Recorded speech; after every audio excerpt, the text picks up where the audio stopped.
Bismillahirrahmanirrahim. Assalamualaikum warahmatullahi wabarakatuh. Ketemu lagi dengan saya Siti Maksumah. Untuk kali ini kita akan belajar manajemen keuangan ya. Tapi sebelum itu jangan lupa klik like, subscribe, share, komen, dan juga tekan tombol lonceng. Oke, untuk kali ini kita akan belajar tentang rasio likuiditas dan solvabilitas. Oke ya. Apa sih rasio likuiditas itu? Nah, kalau menurut pakar banyak ya. Kalau menurut saya, likuiditas itu berasal dari kata liquid ya. Liquid apa? Cair kan? Oke, kalau cair, satu yang cair berarti yang gampang gitu ya. Oke, karena ada hubungannya dengan laporan keuangan perusahaan, berarti kemampuan likuiditas, kemampuan perusahaan untuk memenuhi kewajiban jangka pendeknya dengan aktiva lancarnya.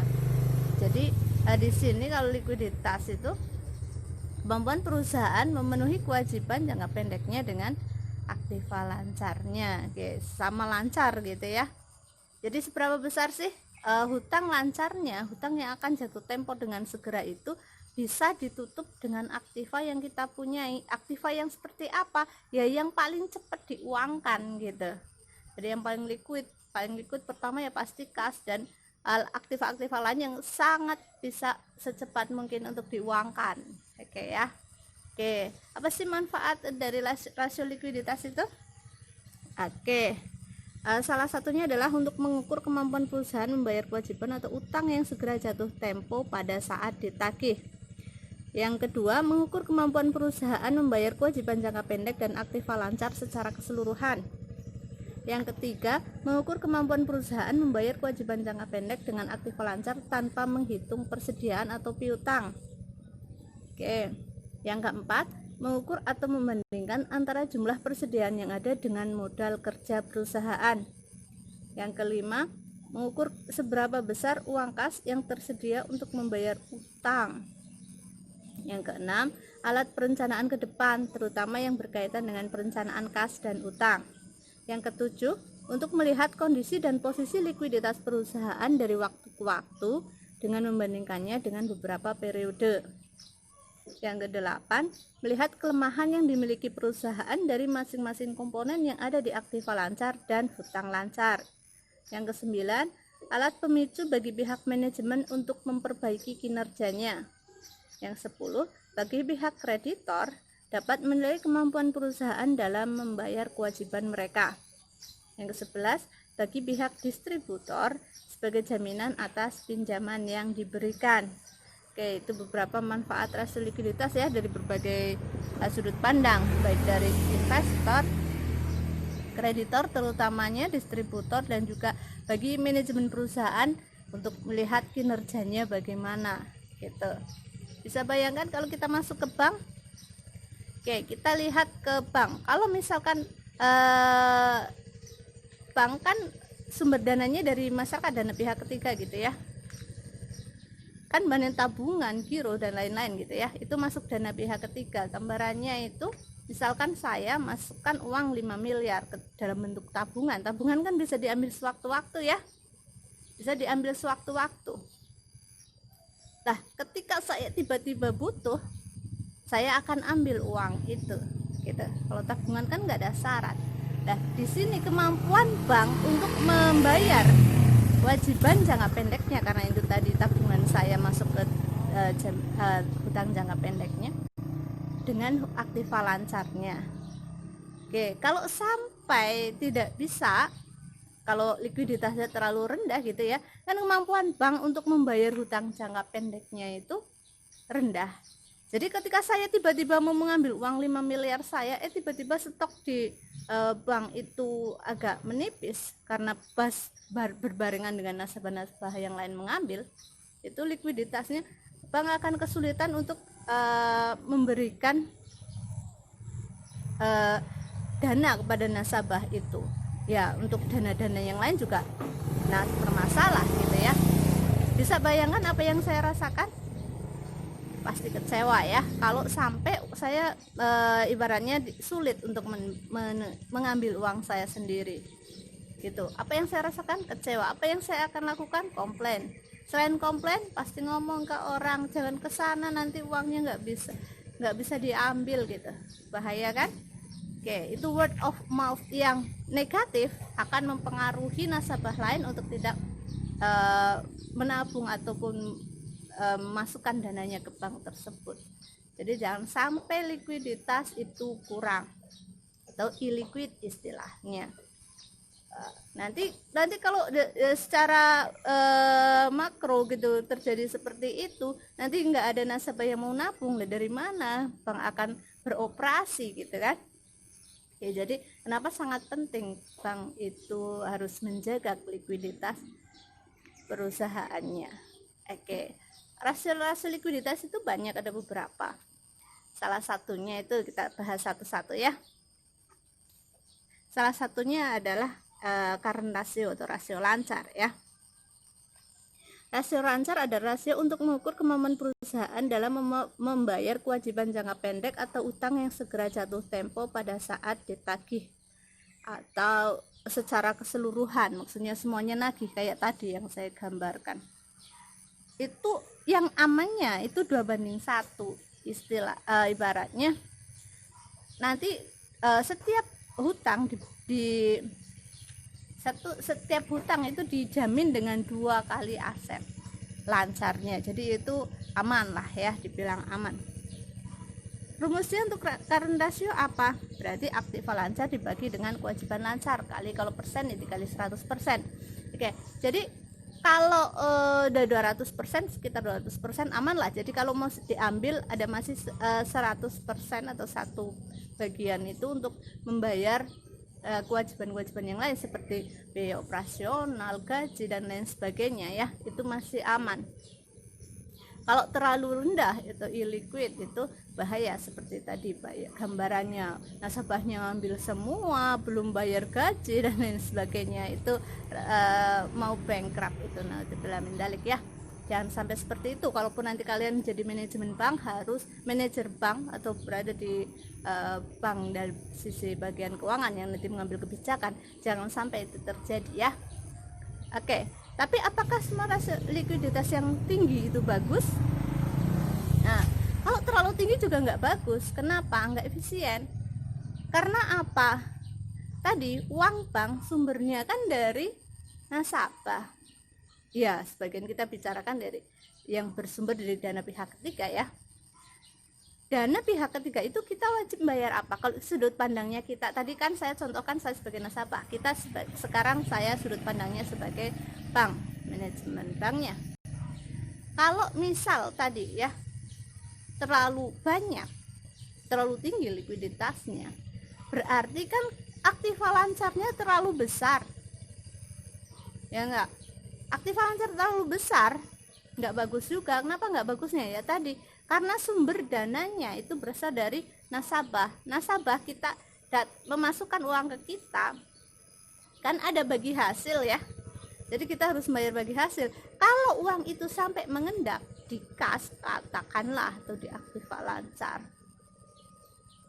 bahaya lagi kalau di kas itu, nanti kita kan harus tetap membayar bagi hasil itu. Kalau nganggur ya bagaimana kita akan bisa beroperasi untuk membayar bagi hasilnya, juga susah gitu. Oke, jadi kalau terlalu tinggi pun nggak bagus ya. Oke, kalau misalkan itu perusahaannya umum, kita kan lagi perbankan ya. Kalau misalkan perusahaan manufacture gitu ya, kalau terlalu banyak tadi kas, oke lah. Lalu misalkan contohnya kalau misalkan terlalu banyak di persediaan terlalu banyak ngendong, kita juga bahaya, karena persediaan itu kan butuh gudang yang banyak, ada perawatannya, bebannya tetap tinggi gitu. Jadi kalau likuiditas terlalu tinggi pun nggak bagus ya. Jadi ya idealnya memang 2:1 atau 200%, sekitar itulah. Kalau sudah 300% ke atas ya nggak terlalu bagus juga gitu. Oke, fase selanjutnya apa? Udah 9 menit. Bentar. Oke, selanjutnya adalah quick ratio, atau kalau di sini quick ratio tapi cocoknya itu untuk perusahaan manufacture dan lain sebagainya. Kalau perbankan itu kayaknya kurang, karena rumusnya itu di sini pengertiannya dulu, kemampuan suatu perusahaan untuk membayar hutang yang segera harus dipenuhi dengan aktiva lancar yang lebih liquid. Tapi di sini rumusnya current asset minus inventory. Inventory itu kan persediaan dibagi dengan current liability atau hutang lancar. Jadi aktif lancar kurangi persediaan bagi hutang lancar. Dan karena di perbankan nggak ada persediaan, ya biasanya kalau suruh ngitung pakai ngitung quick ratio seperti itu, ya persediaannya kosong gitu. Jadi kalau di perusahaan manufaktur itu sangat bagus untuk dilihat. Karena apa? Dikurangi dengan persediaan. Jadi kalau misalkan ada hutang yang segera jatuh tempo tapi ngendong di persediaan kan belum tentu akan terjual dengan cepat, ya enggak. Nah, makanya itu kalau dikurangi sudah di persediaan berarti itu akan lebih baik dari yang tadi current ratio ya. Oke, selanjutnya adalah cash ratio atau cash position ratio. Itu rasio yang mengukur kemampuan perusahaan untuk membayar hutangnya yang segera harus dipenuhi dengan kas yang tersedia dalam perusahaan dan efek yang dapat segera diuangkan. Di sini itu lebih liquid lagi karena di sini benar-benar yang hanya hutang lancar yang hanya dijamin oleh kas dan juga efek yang bisa segera untuk dijual, diuangkan gitu ya. Oke, itu baik perusahaan manufaktur maupun perbankan dan lain-lainnya itu bisa diukur dengan ini. Yang selanjutnya adalah rasio perputaran kas. Di sini rumusnya penjualan bersih dibagi dengan modal kerja bersih. Modal kerja kan aktif lancar, kalau modal kerja bersih aktif lancar minus hutang lancar. Jadi di sini penjualan bersih bagi dengan working capital, net working capital ya. Jadi ini cocoknya untuk perusahaan-perusahaan manufaktur dan sebagainya karena yang ada penjualannya. Tapi kalau misalkan mau mengukur ini, kalau misalkan buat menghitung biasanya ya oke, penjualan anggaplah itu pendapatan berapa sih gitu.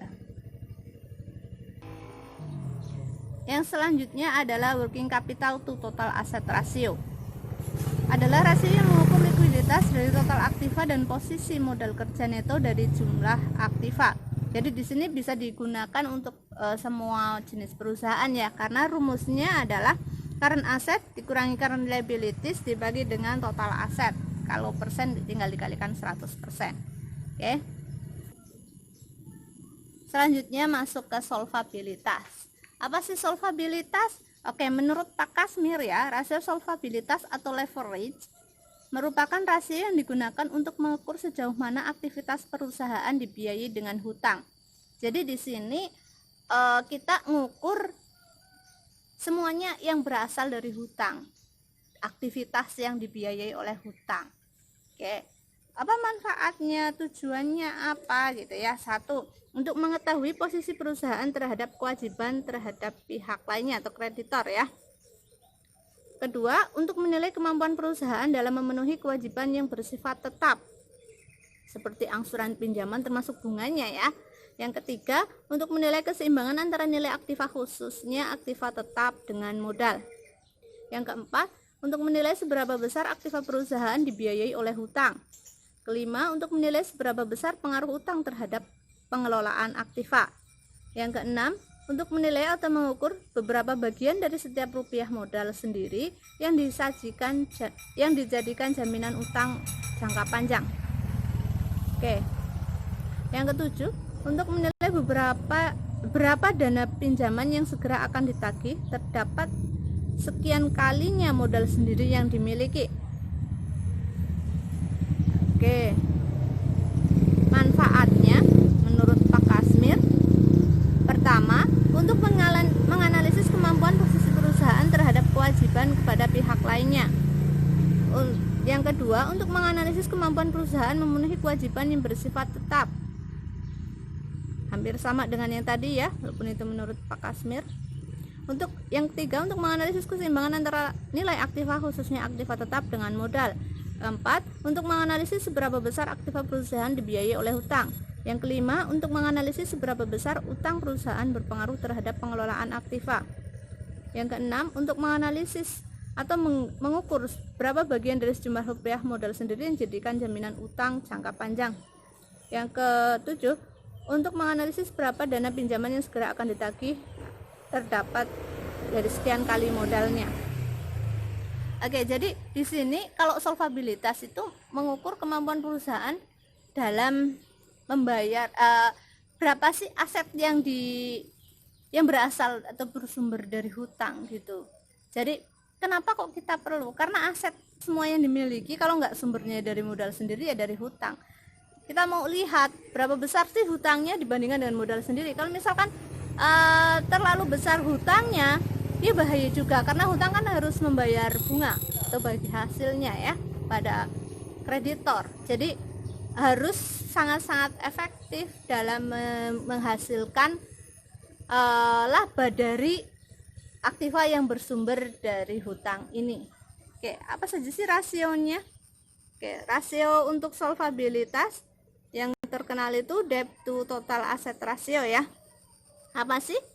Ya, mengukur rasio utang yang digunakan untuk mengukur perbandingan antara total hutang dengan total aktiva. Semua perusahaan bisa diukur dengan ini karena pasti semua punya total hutang dibagi dengan total asetnya. Nah, kalau misalkan terlalu besar total hutangnya dibandingkan dengan total asetnya, kalau 50% ya oke lah, karena itu kan hutang masih aman, live 50-50 ya. Ya 50-50 dari hutang sama modalnya dari total aset.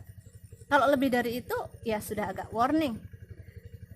Kalau sampai lebih besar 100%-nya, 1 kali lipatnya, ya kalau memang bisa efektif menghasilkan laba dari hutang itu dan beban bunganya bisa ditutup, ya why not. Tapi tetap harus hati-hati ya, karena ya namanya hutang, kalau memang bagi hasilnya yang bersifat fluktuatif kita nggak dapat untung, nggak membagi hasil, ya masih agak aman. Tapi kalau misalkan di perusahaan-perusahaan umum, apalagi yang konven, itu hutangnya bunganya itu tetap, tetapi laba yang dihasilkan fluktuatif cenderung turun, itu bahaya. Makanya debt to total asset juga harus diperhatikan. Oke, selanjutnya adalah debt to total equity. Intinya hutang dibandingkan dengan total ekuitas yang dipunyai. Seberapa besar sih kemampuan perusahaan untuk membayar hutang jika dibayar dengan modal sendiri gitu ya. Kalau masih 1:1 atau 100% aman. Tapi kalau misalkan lebih dari 100%, oh berarti kan hutangnya lebih besar dari modalnya. Oke, itu jadi kalau kemampuan dengan debt to total equity di sini kalau terlalu besar, berarti artinya hutangnya tidak bisa dijamin dengan modal yang kita punyai. Gitu.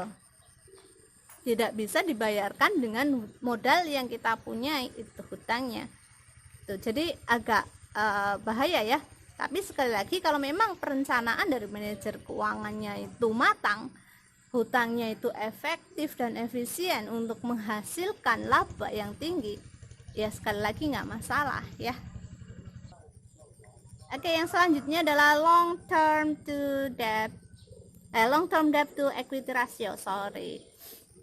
Long term debt berarti kan hutang jangka panjang, to equity berarti dibagi dengan jumlah ekuitas. Di sini untuk mengukur berapa besar kemampuan perusahaan membayar hutang jangka panjangnya dengan modal sendiri. Oke, intinya kalau semakin besar ya semakin kemampuan perusahaan hutangnya lebih besar daripada ekuitasnya. Hutang padahal itu cuma hutang jangka panjang. Oke. Karena hutang jangka panjang tujuannya pasti untuk investasi lagi gitu. Tapi kalau memang ya kalau semakin kecil semakin bagus sih. Karena kemungkinan itu modalnya lebih besar. Tapi kalau memang hutang jangka panjangnya kecil tapi hutang jangka pendeknya besar, ya agak bahaya juga ya. Oke. Jadi nanti kita lihat apakah itu kecilnya hutang jangka panjang besar di hutang jangka pendek atau memang modalnya yang besar. Oke, nanti kita lihat secara keseluruhan, tapi ini untuk yang long termnya dulu ya. Oke, karena memorinya mau habis, saya cepetan. Yang selanjutnya adalah total tangible asset to debt ratio. Jadi di sini jumlah aktiva dikurangi intangible asset dikurangi hutang lancar baru dibagi dengan hutang jangka panjang. Yang selanjutnya adalah current liabilities to net worth.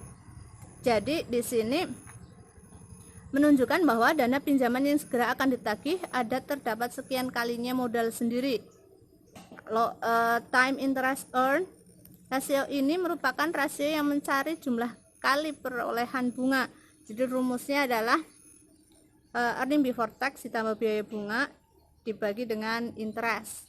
Oke, mungkin cukup sekian karena memorinya kurang cukup. Jadi kalau ada kesalahan saya minta maaf. Semoga ilmu kita barokah dan jadi jariah dunia akhirat. Wabillahi taufiq wal hidayah. Wassalamualaikum warahmatullahi wabarakatuh.